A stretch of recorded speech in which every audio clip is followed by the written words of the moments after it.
Hello everybody, this is Joey Blight, and I have like the best PlayStation VR game to review today. So, this game I have already logged in over 40 hours. It came out a week ago, and it could almost be considered my full-time job. So, Werewolves Within, what it is, it's a lot like Town of Salem, the game called Mafia, not that PlayStation 3 one, but the game where you have to find out who is who, murder the evil people, and hopefully you don't vote the wrong guy and kill them. And with every game, there's going to be at least one werewolf, and there could be a turncloak, more werewolves, or a deviant.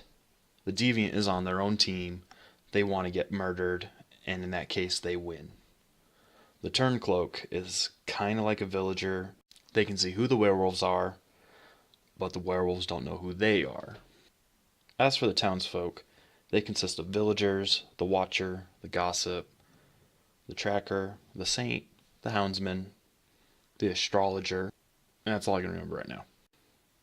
With that, it gives you a really good sense of feeling with the VR, because the VR only lets you see so far without your peripheral vision. So if you're looking to the guy to your left, you won't be able to see like two or three people on your right.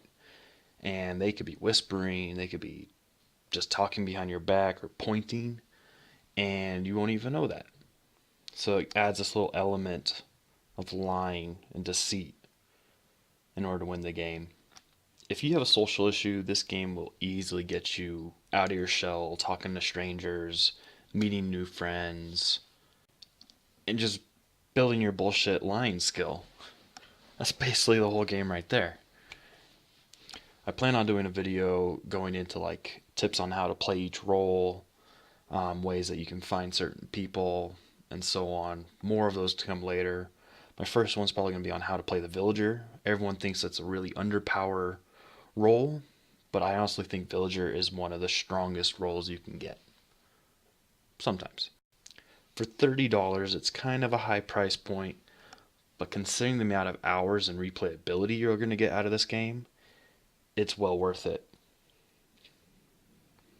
I have paid more for shorter games, and if you've seen my I Expect You to Die review, that game had about 2 hours for 25 bucks. So this is well worth the money.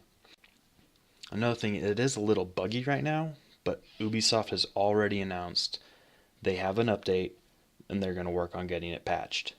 So there's good news that there's support for it, and it's from a big company, so we're going to see new and exciting things coming to it as long as the game gets the support. So with that, this is Joey Blight. I hope to see you guys over in Werewolves Within. Talk to you later. I thought you weren't a huntsman. You know, that's really mean. I believe Fallen. Have you looked in the believe mirror? Fallen. Vote Shadow. My second clue is telling me that Joey's a villager. The first clue is Fallen is a werewolf. So that one has to be true. Vote Fallen if you're smart.